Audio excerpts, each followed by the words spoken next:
அரசாட்சிக்கு யாரெல்லாம் அச்சுறுத்தலாக இருக்கிறார்களோ அவர்களை சிலுவையின் கொடூர சின்னத்தின் வழியாக அவர்களை கொலை செய்ய இவர்கள் முயற்சிக்கிறார்கள்.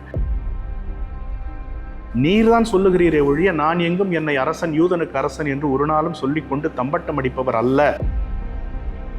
இஸ்ராயேல் நாட்டில் வாழுகிற ஒவ்வொருவரும், அமெரிக்க நாட்டில் இருக்கிற ஒவ்வொருவரும், ஏன் அதிபருமே கூட மனம் மாறுகிறவராக,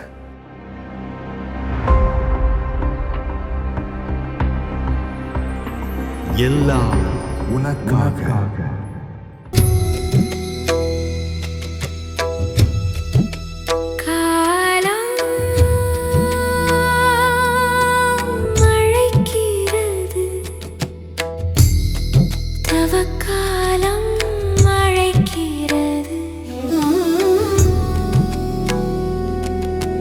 மன்னக வாழ்வின் உன்னதமுணர விண்ணக வாழ்வை மண்ணிலும் கொணர. மன்னக வாழ்வின் உன்னதமுணர விண்ணக வாழ்வை மண்ணிலும் கொணர. மண்ணாயிருக்கும் நாம் மண்ணுக்கு திரும்பும்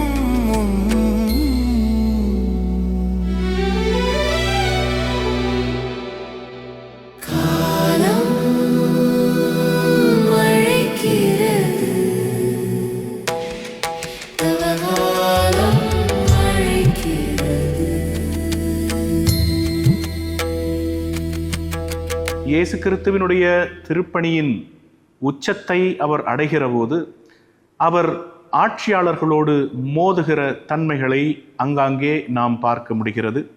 அந்த வகையில் அவர் நேரடியாகவே ரோமை ஆட்சியாளர்களை நேருக்கு நேராக எதிர்கொள்ளுகின்ற ஒரு மிக முக்கியமான சூழமைவு ஏற்படுகிறது.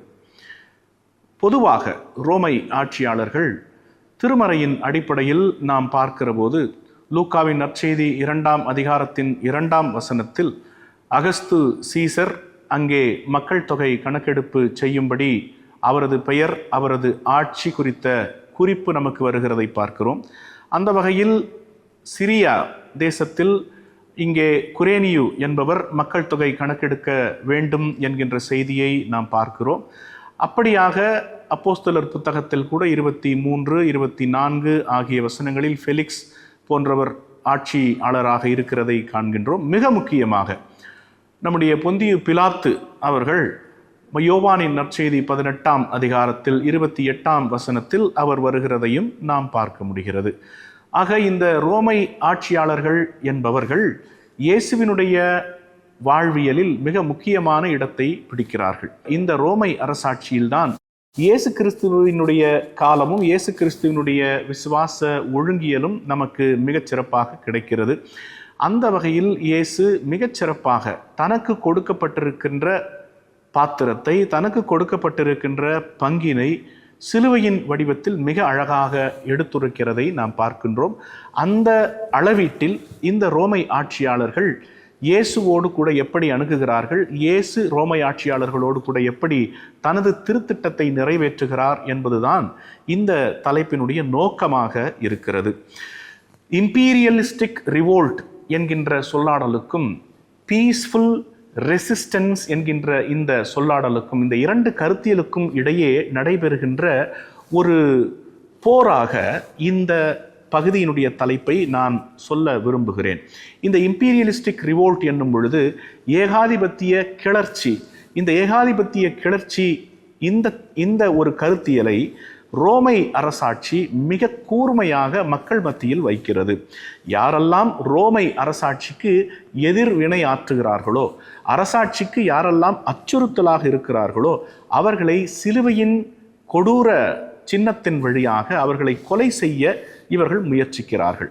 அப்படிப்பட்ட அந்த கொடூர சின்னத்தை இயேசு அமைதியாக ஏற்று எப்படி தனது தந்தையின் திருவுளத்தை நிறைவேற்றுகிறார் என்பதுதான் இந்த பகுதியில் நாம் பார்க்க விரும்புவது. இயேசு தனது தந்தையின் திருவுளத்தை நிறைவேற்றுகிறதற்காகவே இந்த உலகத்தில் வந்தேன் என்பதை யோவான் 4:34 மிக தெளிவாக அவர் உணர்த்துகிறதை பார்க்கிறோம். என் தந்தையின் திருவுளத்தை நிறைவேற்றுவதும் அவரது கிரியையை நடத்தி முடிப்பதும் தான் எனக்கு உகந்த உணவாக வாழ்வாக இருக்கிறது என்பதை இயேசு நமக்கு மிக திட்ட தெளிவாக உணர்த்துகிறார். அந்த அடிப்படையிலே யோவானின் நற்செய்தி நூலிலே 18வது அதிகாரத்திலே இயேசு மிக தெளிவாக பொந்திய பிலாத்துவோடு நடைபெறுகின்ற ஒரு வகையான விவாதத்தில் அவர் ஏன் இந்த சிலுவையை எடுக்கிறார், அல்லது இந்த சிலுவையின் வழியாக அவர் இந்த உலகுக்கு சொல்ல விரும்புகிற நேர்மையின் அரசாட்சி என்ன என்பதை நம்மால் மிக கூர்மையாக உணர்ந்து கொள்ள முடிகிறது. ரோமை அரசாட்சி இயேசுவை ஒரு கிளர்ச்சியாளராகவும், இயேசுவை எந்த வகையினால் ஆவது அவரை கொன்றுவிட வேண்டும் என்கின்ற யூத சூழ்ச்சிக்கு உட்பட்டவராகவும் ரோமை அரசாட்சி காண்கின்ற அதே தருணத்தில் இயேசு அதே அந்த சிலுவையை எடுத்துக்கொண்டு நேர்மையின் சின்னமாகவும் அன்பின் சின்னமாகவும் அன்பின் மிகுதியினால் ஏற்படுத்தப்பட்ட ஒப்படைப்பின் வழியாகவும் இயேசு இங்கே அந்த சிலுவையின் வழியாக வெற்றி சிறக்கிறதை நாம் காண முடிகிறது. அதாவது இந்த சிலுவை என்பது இயேசுவுக்கு தன் தந்தையினால் கொடுக்கப்பட்டது, என் தந்தையின் துன்ப பாத்திரத்தை நான் எடுக்க வேண்டியது எனது கடமையாக இருக்கிறது என்று சீடர்களுக்கு, குறிப்பாக பேதுருவுக்கு இயேசு உணர்த்துகிற இந்த தருணத்தை நாம் இங்கே மிக கூர்மையாக நாம் பார்க்க வேண்டும்.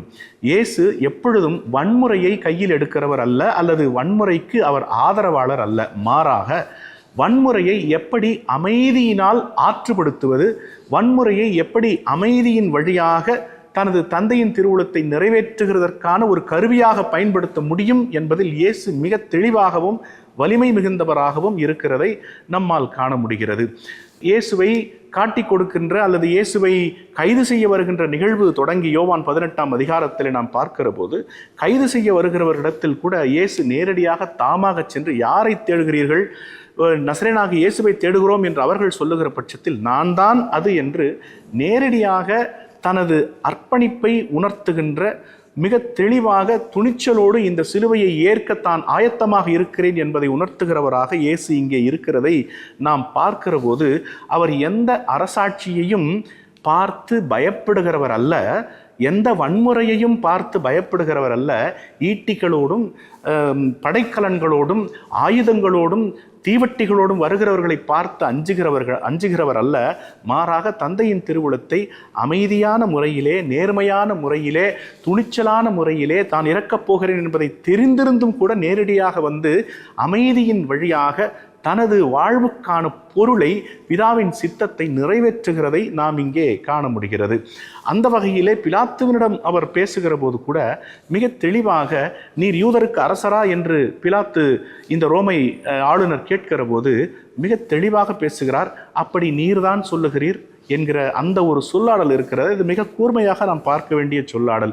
நீர்தான் சொல்லுகிறீரே ஒழிய நான் எங்கும் என்னை அரசன், யூதனுக்கு அரசன் என்று ஒரு நாளும் சொல்லிக்கொண்டு தம்பட்டம் அடிப்பவர் அல்ல என்கின்ற இந்த ஒரு சித்தாந்தத்தை இயேசு வெளிப்படுத்துகிறதனுடைய நோக்கம் என்னவென்றால், பிதாதான் எல்லாவற்றுக்கும் பாத்திரர், அவர்தான் ஆற்றல் மிக்கவர், நான் அவரால் அனுப்பப்பட்ட அவருடைய மகன், அவருடைய பணியாளன், அவரது பணியை இந்த உலகில் அன்பின் வழியாக, நேர்மையின் வழியாக, உண்மையின் வழியாக மட்டுமே வெளிப்படுத்த வந்தேன் என்பதுதான் அவர் இந்த உலகத்தில் வெளிப்படுத்த வந்த தந்தையின் அரசாட்சியாக நாம் பார்க்க வேண்டும்.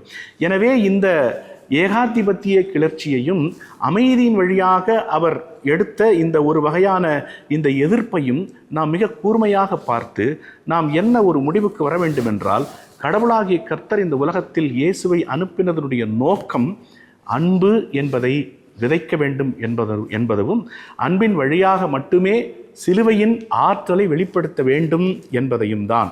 அப்படி இருக்கும்போது இயேசு கிறிஸ்துவினுடைய இந்த சிலுவையின் ஆற்றல் இருக்கிறதே, அது எப்படிப்பட்டதென்றால், கொலை கருவியாக பார்க்கப்பட்ட இந்த சின்னம் அன்பின் வழியாகவும், இன்றைக்கு அதே கொலை கருவி ஒரு இரக்கத்தின் சின்னமாகவும், நேர்மையின் சின்னமாகவும், நீதியின் சின்னமாகவும் ஒட்டுமொத்த உலக மக்களால், உலக கிறித்தவத்தை யாரெல்லாம் ஏற்றிருக்கிறார்களோ அத்தனை விசுவாசிகளும் பார்க்கின்ற ஒரு நேர்மையின் வடிவமாக இன்றைக்கு சிலுவை மாற்றம் அடைந்திருக்கிறது என்று சொன்னால், அது அவமானமாக கருதப்பட்ட அந்த கொலை கருவி இன்றைக்கு நேர்மையின் சின்னமாக, இயேசுவின் அரசாட்சி அணுகுமுறையின் வடிவமாக இன்றைக்கு மாற்றம் பெற்றிருக்கிறது.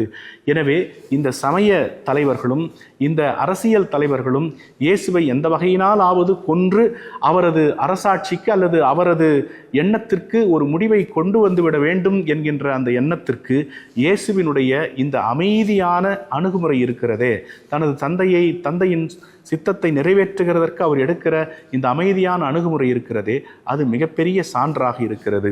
ஆனால் எனக்கு அன்பானவர்களே, இன்றைக்கு வன்முறைகள் விரித்து பறந்து விரிந்து இன்றைக்கு வெறியாட்டத்தை நிகழ்த்தி கொண்டிருக்கிற சூழ்நிலையில், குறிப்பாக இஸ்ராயேல் ஈரான் பிரச்சனைகளில், போர்களில், வன்முறைகள் வெடித்து சிதறிக்கொண்டிருக்கிற சூழ்நிலைகளில், அதிகமான ஆயிரக்கணக்கான குழந்தைகளிலிருந்து பெரியவர் வரை இறக்கின்ற சூழ்நிலையில், இந்த லெந்து காலத்தில் இயேசுவினுடைய இந்த அணுகுமுறையை நாம் மிக கூர்மையாக பார்க்க கிறிஸ்தவர்களாக அழைக்கப்படுகிறோம்.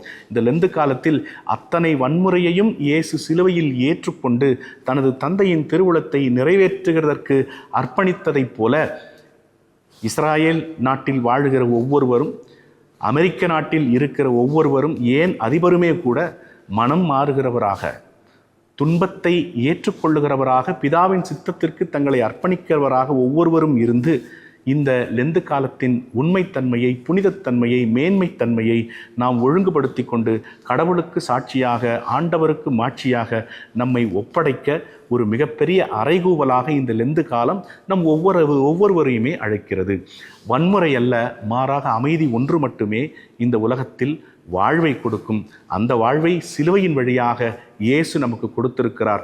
அந்த வழியில், அந்த வாழ்வில் நம்மை அர்ப்பணித்து கொண்டு ஆண்டவருக்கும் சமூகத்திற்கும் திருச்சபைக்கும் சான்றாளர்களாக வாழ்வோம். மனதை திறப்போமா, மௌனம் களைவோமா, மனதை திறப்போமா, மௌனம் களைவோம். சிந்தனை சொல் செயல் நித்தமும் சோதித்து அவர் நிந்தனை பாடுகள் உள்ளத்தில் தியானித்து இறையோடும் பிறரோடும் ஒப்புரவாகிட திரும்பி வருவோமா, திரும்பி வருவோமா, திரும்பி வருவோம் நாம், திரும்பி வருவோம்.